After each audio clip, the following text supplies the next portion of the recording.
അന്നേ, ഞാൻ ക്ലാസ്സിലോട്ട് പോവാ, നീ അങ്ങോട്ടേക്ക് വന്നേക്ക്. എന്തു പറ്റി അമ്മു, വയ്യേ? ഏയ്, കുഴപ്പമൊന്നുമില്ല. ശരി, ഞാനിപ്പോൾ വന്നേക്കാം അമ്മു. ഞാൻ നേരെ ക്ലാസ്സിലേക്ക് പോയി. ഒരു 10 മിനിറ്റ് കഴിഞ്ഞപ്പോഴേക്കും സ്നേഹ ഓടിപ്പിടിച്ച് ക്ലാസ്സിലേക്ക് വന്നു. പൂജ. എന്ത് സ്നേഹ, എന്തു പറ്റി? അന്ന അവിടെ. എന്താ അന്നയ്ക്ക് എന്തു പറ്റി? അവിടെ ലാബിൽ. അവൾ അത്രയും പറഞ്ഞപ്പോഴേക്കും ബാക്കി പോലും കേൾക്കാൻ നിൽക്കാതെ വേഗം ലാബിലേക്ക് ഓടി. അകത്ത് കടന്നതും ആരെയും അവിടെ കണ്ടില്ല. അന്നേ, അന്നേ, നീ ഇതെവിടെയാ? വാതിലടയുന്ന ശബ്ദം കേട്ടതും ഞാൻ തിരിഞ്ഞു നോക്കി.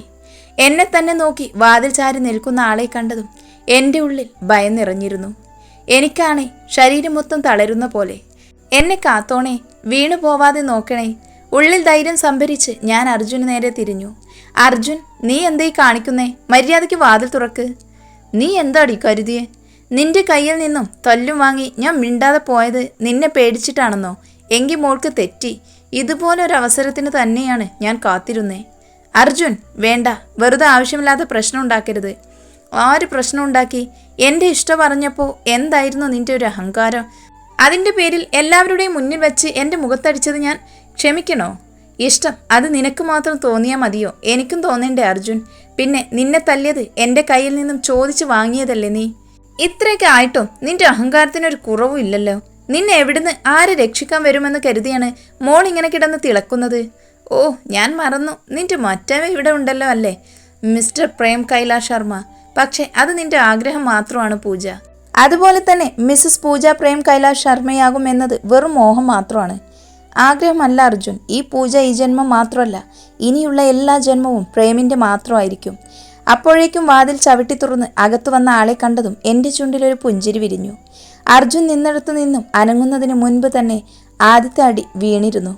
അന്നൊരിക്കൽ നീ ഇവളുടെ കയ്യിൽ കയറി പിടിച്ചപ്പോൾ മുതൽ നിനക്ക് ഞാൻ ഓങ്ങി വെച്ചിരുന്നതാണ്. പിന്നെ നിനക്കുള്ള മറുപടി അന്ന് ഇവൾ തന്നതുകൊണ്ട് മാത്രമാണ് ഞാൻ വെറുതെ വിട്ടത്. പിന്നെ അങ്ങോട്ട് പൊരിഞ്ഞ അടിയായിരുന്നു. അർജുനെ ഒരു പരുവാക്കിയിട്ടുണ്ട്. അപ്പോഴേക്കും അന്നയും മറ്റ് ചില കുട്ടികളും കൂടെ എത്തിയിരുന്നു. എല്ലാവരും ഇതെല്ലാം കണ്ട് അന്തം വിട്ട് നിൽക്കുവാണ്. അമ്മു, എന്താടി, എന്തു പറ്റി? എന്താ പ്രോബ്ലം? അന്നയോട് മറുപടി പറയാൻ തുടങ്ങിയതും കണ്ണിൽ മൊത്തം ഇരുട്ട് കയറുന്നത് പോലെ തോന്നി. അപ്പോഴേക്കും അന്ന എന്നെ താങ്ങി പിടിച്ചു. പ്രേം സാർ, അമ്മു, അവൾ. അന്നയുടെ വിളി കേട്ട് നോക്കിയപ്പോൾ അന്നയുടെ മടിയിൽ കിടക്കുന്ന അമ്മുവിനെയാണ് കണ്ടത്. അർജുനെ അവിടെ ഇട്ട് അമ്മുവിൻ്റെ അടുത്തേക്ക് ചെന്നു. എന്താ അമ്മു? അമ്മു, കണ്ണു തുറക്ക്. എന്താ പറ്റിയേ? അറിയില്ല, പെട്ടെന്ന് തല കറങ്ങി വീഴാൻ പോയപ്പോഴാണ് ഞാൻ പിടിച്ചേ. അമ്മുവിനെയും എടുത്ത് നേരെ പാർക്കിങ്ങിലേക്ക് ഓട്ടമായിരുന്നു. ബാക്കിൽ അന്നയുടെ മടിയിൽ അമ്മുവിനെ കിടത്തി വണ്ടിയും എടുത്ത് നേരെ ഹോസ്പിറ്റലിലേക്ക് ചെന്നു. ഹോസ്പിറ്റലിലെത്തി നേരെ കാഷ്വാലിറ്റിയിലേക്ക് കൊണ്ടുചെന്നു. ഡോക്ടർ, അമ്മുവിന് എങ്ങനെയുണ്ട്? She's okay. നല്ല പനിയുണ്ടായിരുന്നു. പിന്നെ ഫുഡൊന്നും കഴിക്കാത്തതിൻ്റെ ക്ഷീണവുമുണ്ട്. അതാവും തല കറങ്ങി വീണത്. ട്രിപ്പ് ഇട്ടിട്ടുണ്ട്. ഇപ്പോൾ സഡേഷനിലാണ്. ഇന്നിവിടെ കിടക്കട്ടെ, നാളെ തന്നെ ഡിസ്ചാർജ് ചെയ്യാം. Thank you doctor. അന്ന, നീ അമ്മുവിൻ്റെ അടുത്തിരിക്ക്.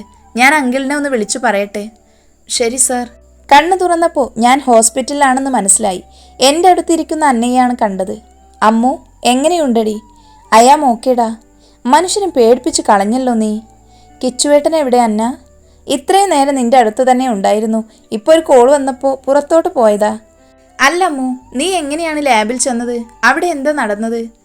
ഞാൻ ക്ലാസ്സിൽ തന്നെയായിരുന്നു അന്നേ. അപ്പോഴാണ് സ്നേഹം വന്ന് ലാബിൽ നിനക്കെന്തോ അപകടം പറ്റിയെന്നുള്ള രീതിയിൽ സംസാരിക്കാൻ തുടങ്ങിയേ. അപ്പോഴേക്കും ഞാൻ അങ്ങോട്ടേക്ക് ചെന്നു.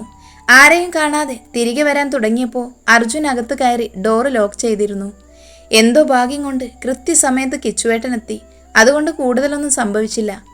എന്നാലും അമ്മു, ആ സ്നേഹം എന്തിനാ അങ്ങനെ ചെയ്തത്? അവൾ വെറുതെ വിടരുത്. ഹേയ്, സ്നേഹം അറിഞ്ഞുകൊണ്ടായിരിക്കില്ല. ആ അർജുനെ നിനക്കറിയില്ലേ? അവൻ അവളെയും എന്തേലും പറഞ്ഞ് തെറ്റിദ്ധരിപ്പിച്ചു കാണും.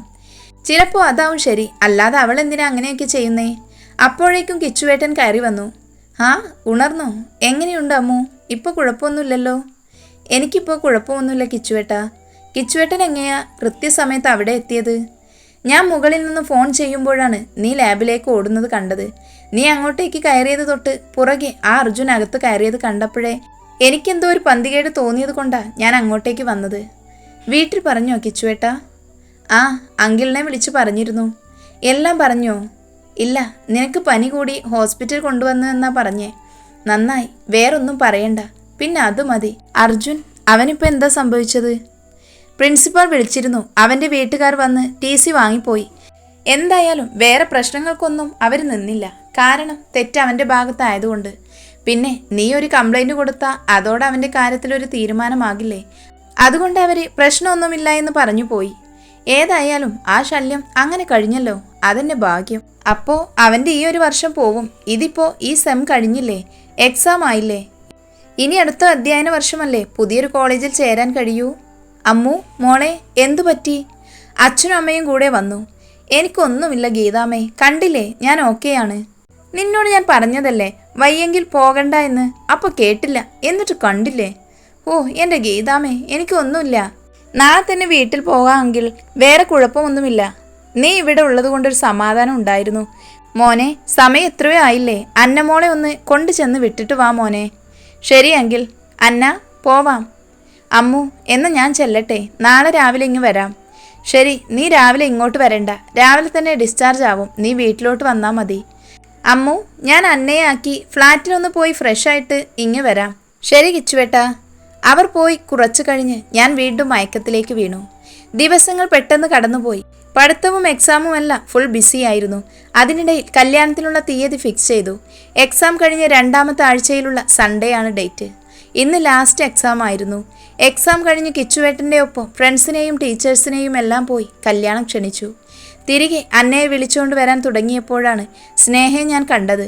മറ്റുള്ളവരെ എല്ലാം ക്ഷണിച്ചപ്പോഴൊന്നും അവളെ മാത്രം കണ്ടിരുന്നില്ല. ഞാൻ നേരെ അവളുടെ അടുത്തേക്ക് ചെന്നു. സ്നേഹ, ആ എന്താ പൂജ? അവളുടെ മുഖമടച്ചോട് അടിയായിരുന്നു എൻ്റെ മറുപടി. അവൾ ഒരിക്കലും പ്രതീക്ഷിച്ചിരുന്നില്ല ഇങ്ങനൊരു നീക്കം. എൻ്റെ മുഖത്ത് തന്നെ ഉറ്റുനോക്കി നിന്ന് ഒന്നും മിണ്ടാതെ നിൽക്കുമായിരുന്നു അവൾ. ഇതെന്തിനാണെന്ന് മനസ്സിലായി നിനക്ക്? അന്ന് അർജുൻ്റെ കൂടെ കൂടി അന്ന് നീ ചെയ്ത കാര്യത്തിനാ. അന്ന് പ്രേം സാർ എന്നെ കല്യാണം കഴിക്കാൻ പോകുന്നറിഞ്ഞപ്പോൾ നിന്റെ മുഖത്ത് ദേഷ്യം ഞാൻ കണ്ടതാണ്. പക്ഷേ അന്ന് ഞാനത് കാര്യമാക്കിയിരുന്നില്ല. എന്നോട് ചെയ്ത ചതിയുണ്ടല്ലോ, അതിനാ ഇപ്പോൾ ഈ തന്നത്. ഇത്രയും ദിവസം കാത്തിരുന്നത് നിന്നെ ഒന്ന് ഒറ്റയ്ക്ക് കിട്ടാൻ തന്നെയായിരുന്നു. അപ്പം ശരി പോട്ടെ സ്നേഹ. ഒരു കാര്യം മറന്നു, ദാ ഇത് ഞങ്ങളുടെ വിവാഹക്ഷണക്കത്താ. ഇനി ക്ഷണിച്ചില്ല എന്ന് പറയരുത്, നീ വരണം. പിന്നെ പ്രേമെന്നും പൂജയുടെ മാത്രമായിരിക്കും. ഈ പൂജ പ്രേമിൻ്റെയും, മനസ്സിലായല്ലോ അല്ലേ? ഇൻവിറ്റേഷൻ ലെറ്റർ അവളുടെ കയ്യിൽ വെച്ചുകൊടുത്ത് തിരികെ അന്നയുടെ അടുത്തേക്ക് നടന്നു. അമ്മു ചേച്ചി, ദേ കിച്ചുവേട്ടനാണ്, ഇങ്ങ് കൊണ്ടുവാബി. അന്നെ ഞാനൊന്ന് സംസാരിച്ചിട്ട് ഇപ്പോൾ വരാം. ഓ ആയിക്കോട്ടെ, ചെല്ല് ചെല്ല്. ഞാൻ ബാൽക്കണിയിലേക്ക് പോയി. എല്ലാവരും താഴെ ഹൽദി ഫംഗ്ഷന് വേണ്ടിയുള്ള തിരക്കിലാണ്. ഹലോ കിച്ചുവേട്ടാ. അമ്മൂസേ എന്തായി അവിടെ? ഹൽദി ഫംഗ്ഷൻ തുടങ്ങാൻ പോവാ, ഞാൻ റെഡിയാകുമായിരുന്നു. കിച്ചുവേട്ടൻ ഇങ്ങ് വരുവോ? ഇല്ല മോളെ, അമ്മയും കാർത്തിയും വരും. കിച്ചുവേട്ടനും കൂടെ വരാമായിരുന്നു. ആ നന്നായിരിക്കും. എന്നിട്ട് വേണം അൻവിനുൾപ്പെടെ എല്ലാം കൂടെ എന്നെ കളിയാക്കി കൊല്ലാൻ. എന്തു പെട്ടെന്നല്ലേ നമ്മുടെ ലൈഫ് ഇങ്ങനെയൊക്കെ ആയത്. സത്യം പറഞ്ഞ നമ്മുടെ ആദ്യത്തെ കൂടിക്കാഴ്ച ഓർക്കുമ്പോൾ എനിക്ക് ചിരിയാണ് വരുന്നത്. ആ നിനക്ക് ചിരി, അന്ന് നിന്നെ പിടിച്ച് രണ്ട് പൊട്ടിക്കാനാണ് എനിക്ക് തോന്നിയേ. പിന്നെ എൻ്റെ വിധി, അല്ലാതെ കൃത്യമായി നിന്നെ തന്നെ ഞാൻ ഇഷ്ടപ്പെടുവോ? എന്തു ചെയ്യാൻ? ദേ കിച്ചുവേട്ടാ, എൻ്റെ വായിന്ന് വല്ലതും കേൾക്കും കേട്ടോ. എൻ്റെ പൊന്നമ്മു, ഞാനൊരു തമാശ പറഞ്ഞതാ. അയ്യോടാ, തമാശയായിരുന്നോ? ഇനിയുണ്ടോ ഇതുപോലുള്ള തമാശകൾ? പിന്നെ ഇഷ്ടം പോലെ ഉണ്ട്, പതിയെല്ലാം പറഞ്ഞു തരാൻ കേട്ടോ. ഓ ആയിക്കോട്ടെ, തിരിച്ചെൻ്റെ കയ്യിൽ നിന്നും കിട്ടുന്നത് എല്ലാം രണ്ടു കൈയും നീട്ടി സ്വീകരിച്ചോണം. അമ്മു അമ്മു, നീ റെഡിയായില്ലേ ഇതുവരെ? അയ്യോ കിച്ചുവേട്ടാ, ഗീതാമ്മ വിളിക്കുന്നുണ്ട്, ഫംഗ്ഷൻ തുടങ്ങാറായി, ഞാൻ അങ്ങോട്ട് ചെല്ലട്ടെ. ശരി ചെല്ല് നീ. ബായ്. നീ ഇതെവിടെയായിരുന്നു അമ്മു? അത് ഒരു കോള് വന്നു, സംസാരിക്കാൻ പോയതാ ഗീതാമ്മേ. താഴോട്ട് വാ, അവിടെ എല്ലാവരും റെഡിയാണ്. ദേ ഈ ഫോണൊന്ന് ചാർജ് ചെയ്തിട്ട് അന്നയും കൂട്ടി ഇപ്പോൾ വരാം. ശരി, എളുപ്പം വന്നേക്കണേ. അന്നയും കൂട്ടി താഴെ ചെന്ന്, ഹൽദി ആയതുകൊണ്ട് യെല്ലോ തീമായിരുന്നു. Yellow colour full half sari ആയിരുന്നു എൻ്റെ വേഷം. താഴെ ചെന്ന് ഹൽദിക്ക് വേണ്ടി സെറ്റ് ചെയ്ത പന്തലിലിട്ടിരുന്ന സോഫയിൽ ഞാനിരുന്നു. അപ്പോഴേക്കും ക്യാമറയും കൊണ്ട് കുറേ ചേട്ടന്മാർ ചുറ്റും കൂടി. പിന്നെ അവർ പറയുന്ന പോസിലൊക്കെ നിന്ന് ചറപറ ഫോട്ടോ എടുക്കലായിരുന്നു. കല്യാണത്തിന് ഈ ഫോട്ടോ എടുപ്പാണ് സഹിക്കാൻ പറ്റാത്തത്. പിന്നെ പാട്ടും ഡാൻസും ബഹളവുമായി ഹൽദി അടിപൊളിയായി കഴിഞ്ഞു. ഇങ്ങനെയൊക്കെ ആണെങ്കിലും കിച്ചുവേട്ടൻ മാത്രം ശരിക്കും മിസ് ചെയ്തു. എല്ലാം കഴിഞ്ഞപ്പോൾ ഞാൻ ആകെ ടയേർഡായിരുന്നു. നേരെ റൂമിൽ ചെന്ന് ഫ്രഷായി വന്ന് കിച്ചുവേട്ടനെ ഫോൺ ചെയ്തു. കുറച്ചു നേരം സംസാരിച്ചു. പിന്നെ പുതിയ തുടക്കത്തിൻ്റെ ഒരുപാട് സ്വപ്നങ്ങളുമായി മെല്ലെ ഉറക്കത്തിലേക്ക് വഴുതി വീണു. വെളുപ്പിന് തന്നെ അമ്മ വന്ന് കുത്തിപ്പൊക്കി. അമ്മ, ഒരു 5 മിനിറ്റ് കൂടെ. ദേ അമ്മു, മതി നിന്റെ കുട്ടിക്കളി. ഇന്ന് നിന്റെ കല്യാണമാണെന്ന് ഓർമ്മയുണ്ടോ? ദേ എഴുന്നേൽക്ക്, കുളിച്ച് അമ്പലത്തിൽ പോയിട്ട് വാ അമ്മു. പെട്ടെന്ന് ചാടി എഴുന്നേറ്റ് കുളിച്ച് റെഡിയായി അബിയുടെ കൂടെ അമ്പലത്തിൽ പോയി. എൻ്റെ മഹാദേവ, ഇന്നു മുതൽ ഞാനൊരു പുതിയ ജീവിതത്തിലേക്ക് കടക്കുക. കൂടെ തന്നെ ഉണ്ടാവണേ. ഞാൻ സ്വപ്നം കണ്ട ജീവിതമാണ് നീ ഇന്ന് എനിക്ക് നൽകിയിരിക്കുന്നത്. 1000 നന്ദിയുണ്ട് എൻ്റെ കിച്ചുവേട്ടനെ എനിക്ക് തന്നതിൽ. അമ്പലത്തിൽ നിന്നും തിരികെ എത്തുമ്പോൾ ബ്യൂട്ടീഷ്യൻ എത്തിയിരുന്നു. ചേച്ചിയും അന്നയും കൂടി എന്നെ ഒരുക്കി. അമ്മൂസേ, നല്ല സുന്ദരിയായിട്ടുണ്ട്. കൂടുതലാക്കല്ലേ മോളെ. അല്ലേലും എൻ്റെ അമ്മു സുന്ദരിയാണല്ലോ. ഇപ്പോൾ അതിന് ഒന്നുകൂടെ ഒരു മാറ്റു കൂടിയെന്ന് മാത്രം. ഒരുക്കെല്ലാം കഴിഞ്ഞ് താഴെ ചെന്നപ്പോൾ ക്യാമറയും പിടിച്ച് ഇന്നലത്തെ പോലെ തന്നെ കുറേ ചേട്ടന്മാർ റെഡിയായി നിൽപ്പുണ്ട്. പിന്നെ അവരുടെ സന്തോഷത്തിന് വേണ്ടി അവർ പറഞ്ഞ പോലെ എല്ലാം അനുസരിച്ച് നല്ല കുട്ടിയായി നിന്നുകൊടുത്തു. എല്ലാവരുടെയും അനുഗ്രഹം വാങ്ങി ഓഡിറ്റോറിയത്തിലേക്ക് പുറപ്പെടുമ്പോൾ എന്തോ ഒരു സങ്കടം ഉള്ളിൽ നിറഞ്ഞു. ഇത്രയും കാലം വളർന്ന വീടിനെയും വീട്ടുകാരെയും വിട്ടുപോകുന്നു എന്ന തോന്നൽ ഒരു വിങ്ങലായി ഉള്ളിൽ നിറഞ്ഞു നിന്നിരുന്നു. ഓഡിറ്റോറിയത്തിലെത്തി നേരെ ഗ്രീൻ റൂമിൽ കൊണ്ടുപോയി ഇരുത്തി. കിച്ചുവേട്ടനൊന്നും എത്തിയിട്ടില്ല എന്ന് തോന്നുന്നു. കുറച്ച് കഴിഞ്ഞപ്പോഴേക്കും അവരെത്തി. അപ്പോഴേക്കും അവരെ സ്വീകരിക്കാനായി എല്ലാവരും അങ്ങോട്ടേക്ക് പോയി. ഞാനും അന്നയും മാത്രമായി. എന്താ അമ്മു, നിനക്കെന്താ ഇത്ര ടെൻഷൻ? അറിയില്ല, ആകെ ഒരു വല്ലാത്തൊരവസ്ഥ. എന്തിന്? നിനക്കറിയാത്ത ആളൊന്നുമല്ലല്ലോ കിച്ചുവേട്ടൻ. പിന്നെ ചെന്നു കയറുന്നത് നിന്റെ സ്വന്തം അപ്പച്ചിയുടെ അടുത്തല്ലേ? അതൊക്കെ ശരിയാ, എന്നാലും ദേ അമ്മു, ഒന്ന് പോ. നീ വെറുതെ ടെൻഷൻ ആവാതെ. ശരി, മോള് ഉടനെ തന്നെ ഇതുപോലെ ചേട്ടായിട്ട് കൂടെ പോകുമ്പോൾ ഇങ്ങനെ തന്നെ പറയണം. ഞാൻ നല്ല കൂളായി പോവും മോളെ. അതെ അതെ, അന്നേരവും ഇങ്ങനെ തന്നെ പറഞ്ഞാൽ മതി. അമ്മു മോളെ, സമയമായി. താലപ്പൊലിയുടെ അകമ്പടിയോടെ ഞാൻ വിവാഹപന്തലിലേക്ക് നടന്നു. ആ കല്യാണ വേഷത്തിൽ കിച്ചുവേട്ടൻ നല്ല ലുക്കായിട്ടുണ്ട്. കിച്ചുവേട്ടൻ എന്നെ നോക്കി പുഞ്ചിരിച്ചു. തിരികെ ഒരു പുഞ്ചിരി സമ്മാനിച്ച് ഞാനും പതിയെ പന്തലിൽ കിച്ചുവേട്ടൻ അരികിലിരുന്നു. പൂജാരി പൂജിച്ച് താലിയെടുത്ത് കിച്ചുവേട്ടൻ്റെ കയ്യിൽ എടുത്തു കൊടുത്തു. വാദ്യമേളങ്ങളുടെ അകമ്പടിയോടെ കിച്ചുവേട്ടൻ്റെ പേര് കൊത്തിയ താലി എൻ്റെ നെഞ്ചിൽ ചേർന്നു. പിന്നീട് പരസ്പരം വരണമാലം ചാർത്തി.